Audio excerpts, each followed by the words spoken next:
दोस्तों, मैं हूँ खुशी और आप सुन रहे हो श्रेया की कहानी। मॉम, मैं पहले ही कह चुकी हूँ कि मैं उस घर में वापस नहीं आ रही। अब इस बारे में भूल जाइए, श्रेया ने कहा। फोन के अंदर से उसकी सौतेली माँ उसको देख नहीं सकती थी, इसीलिए वो ज्यादा गुस्से में बात करने की हिम्मत नहीं कर सकती थी। उसने श्रेया को मनाने की कोशिश करते हुए कहा, श्रेया, मैं भी तो तुम्हारे अच्छे के लिए ही ये सब कर रही हूँ ना। उस परिवार के बारे में कुछ भी बुरा नहीं है। माना कि वो बेवकूफ मंद बुद्धि है, लेकिन कम से कम उसका फैमिली बैकग्राउंड तो अच्छा है। अगर तुम मुझसे शादी कर लेती हो तो तुम्हारे अच्छे दिन आ जाएंगे। तुम उस घर की छोटी बहू बन जाओगी और जो चाहे वो खरीद पाओगी। उसकी फैमिली तुम पर कोई पाबंदी नहीं लगाएगी। ऊपर से तुम्हारा पति भी पागल है, वो भी तुम्हें कंट्रोल नहीं कर पाएगा। वो घर तुम्हारे कंट्रोल में होगा। श्रेया ने गुस्से में नाक से आवाज करते हुए कहा, अगर वो परिवार और रिश्ता इतना ही बढ़िया है तो आप प्रिया की शादी वहाँ क्यों नहीं कर देती? क्योंकि उनको प्रिया ज्यादा अच्छी नहीं लगी, उसकी सौतेली माँ ने कहा। लेकिन असल में वो मन में सोच रही थी कि अपनी बेटी की शादी उस पागल से कर दूं। उसका रिश्ता मैं बहुत अच्छे खानदान में करूंगी। इस तरह के परिवार में वो कैसे शादी कर सकती है भला? श्रेया ने गुस्से में कहा, मुझे कोई इंटरेस्ट नहीं किसी के घर की बहू बनने में। मैंने किसी को बोल दिया है घर से मेरा सामान लाने को। मैं दोबारा कभी भी सिंघानिया हाउस में नहीं आऊंगी। श्रेया को अपनी बात पर अड़े देखकर उसकी सौतेली माँ ने तुरंत अपनी आवाज तीखी करते हुए कहा, श्रेया, क्या तुम सच में सिंघानिया परिवार से सारे रिश्ते तोड़ना चाहती हो? ठीक है, लेकिन पहले मेरे सारे पैसे वापस करो जो बचपन से अब तक मैंने तुम पर खर्च किए हैं। मैंने इतनी मेहनत से तुमको बड़ा किया है और अब जब तुम्हारे पर निकल आए हैं तो तुम घर छोड़ना चाहती हो? हैरान होकर श्रेया ने कहा, ठीक है, मैंने सारी जिंदगी नौकरों की तरह आप लोगों के काम किए, उसके लिए मुझे भी शायद बहुत पैसे मिल जाने चाहिए, लेकिन आपने मुझे रहने के लिए जगह दी। मैं मेहनत करके पैसे कमा कर आपके पैसे लौटा दूंगी। श्रेया, तुम्हारी दिक्कत क्या है? तुम्हें क्या लगता है मैं तुम्हारे घटिया इरादों के बारे में जानती नहीं हूँ? तुम रिया के प्रोडक्शन हाउस इसीलिए गई ना क्योंकि तुम अब भी रिया से आगे निकलना चाहती हो और राहुल का ध्यान अपनी तरफ खींचना चाहती हो। मॉम, आपका दिमाग बहुत ज्यादा ही सोच रहा है। श्रेया ने कोई सफाई देने की कोशिश तक नहीं की। उसकी सौतेली माँ ने उसे डांटते हुए कहा, खुद को एक बार देख क्यों नहीं लेती तुम रिया की छोटी उंगली के बराबर भी नहीं हो। फिर भी तुम्हें लगता है कि राहुल तुम्हारी तरफ आकर्षित होगा? अगर सच में ये तुम्हारी सोच नहीं तो तुरंत नाटक का हिस्सा बनने से मना कर दो। श्रेया अब और नहीं सुन सकती थी। उसने चिल्लाते हुए बोला, अब साफ साफ सुन लो, ये मेरा काम है, मैं पीछे नहीं हटूंगी, वो भी सिर्फ इसलिए कि आपने मुझे ऐसा करने के लिए कहा है। श्रेया ने उनको दोबारा बोलने का मौका ही नहीं दिया। और अगर आप इतना ही डरती हैं कि मैं राहुल को रिया से छीन लूंगी तो आप अपनी बेटी को सुंदर बनाने पर ध्यान दो। मुझे किस बात की धौंस दिखा रही हो? श्रेया ने इतना कहकर फोन नीचे पटक कर रख दिया। जब उसने अपना सिर दोबारा ऊपर किया तो अपने सामने कबीर को खड़ा देखा। उसकी आंखें गहरी और काली किसी समुद्र की तरह। श्रेया के चेहरे पर साफ दिख रहा था कि उसको बहुत अजीब लग रहा है। उसने कहा, तुम चलते वक्त कोई आवाज क्यों नहीं करते? बिना आवाज किए चलना बेसिक तमीज होती है। अब हर कोई तुम्हारी तरह तो नहीं हो सकता ना, बिना मतलब के आवाज करते रहना पूरा टाइम। कबीर अपने एलिगेंट पोस्चर के साथ अंदर आ गया। श्रेया ने हताश होकर कहा, हाँ, तुम ही हो इस दुनिया के सबसे तमीजदार इंसान और मैं सबसे बदतमीज।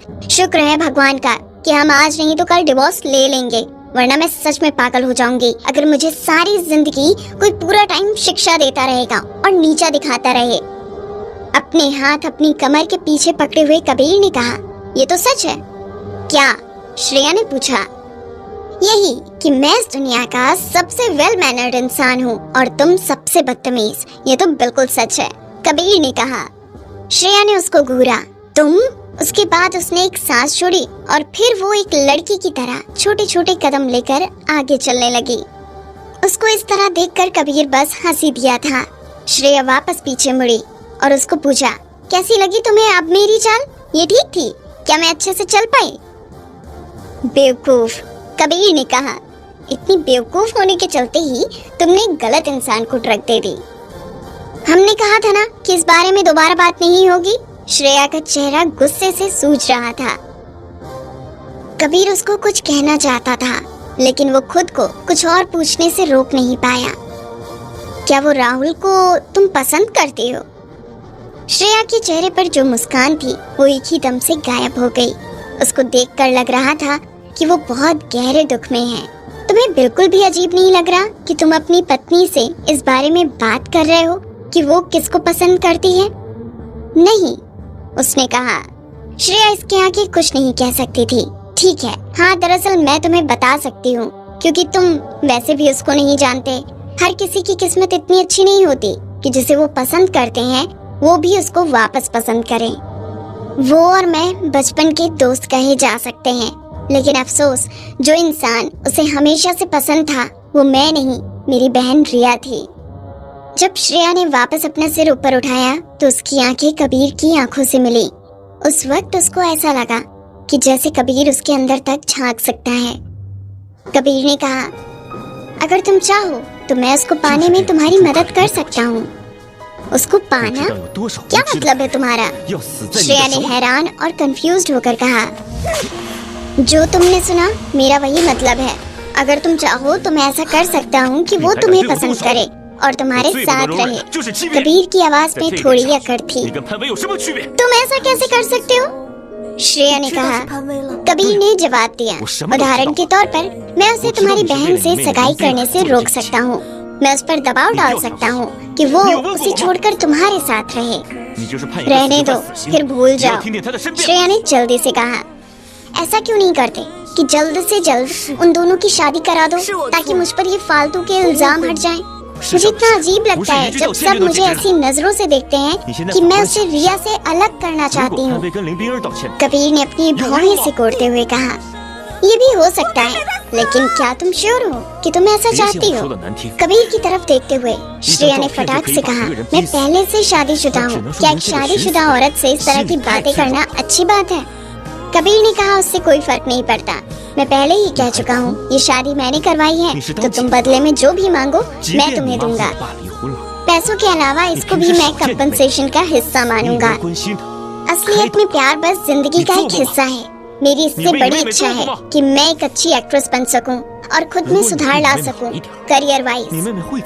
इस तरीके से मैं बेहतर लोगों से मिल पाऊंगी। और रही बात राहुल की, तो उस वक्त तक वो बस मेरी जिंदगी का एक छोटा सा हिस्सा होगा। ऐसा कौन सा इंसान होगा जिसको जिंदगी में कोई एक इंसान ऐसा ना मिला जिसे वो पसंद करता हो लेकिन पा ना सका हो? मैं ऐसे किसी इंसान से नहीं मिला। कबीर ने बड़े आराम से कहा। फाइन। श्रेया ने उसको ये सब कहते हुए देखा, लेकिन अंदर ही अंदर वो जानती थी कि वो सच कह रहा है। श्रेया ने कहा, मैं पहले जाकर नहा लेती हूँ। ठीक है, लेकिन कभी भी तुम अगर अपना फैसला बदलने की सोचो तो मुझे बता देना। जरूर, थैंक यू। श्रेया ने मन ही मन सोचा कि जो भी हो कबीर उसकी मदद ही करना चाह रहा है। कोई बात नहीं, आखिर मैं पति हूँ तुम्हारा, मेरा फर्ज बनता है तुम्हारे अच्छे के बारे में सोचना। श्रेया ने मुस्कुराते हुए कहा, अपनी पत्नी के लिए अगला पति ढूंढने में कबीर तुम सच में बहुत अच्छे हो। उसकी मुस्कान देखकर एक पल के लिए कबीर की नजर उसी पर रुक गई। फिर उसने दोबारा अपनी नजरें फेरी और कहा, सही कहा तुमने, मैं तुमसे किया हुआ हर वादा पूरा करूंगा। श्रेया का दिल एकदम तेजी से धड़का जब कबीर इस तरह की बातें कर रहा था कि वो अपना हर वादा निभाएगा। कबीर उसे एक बहुत ही अच्छा इंसान फील हो रहा था। इस कहानी में आगे क्या हुआ जानने के लिए सुनते रहिए मुझे यानी आरजे खुशी को।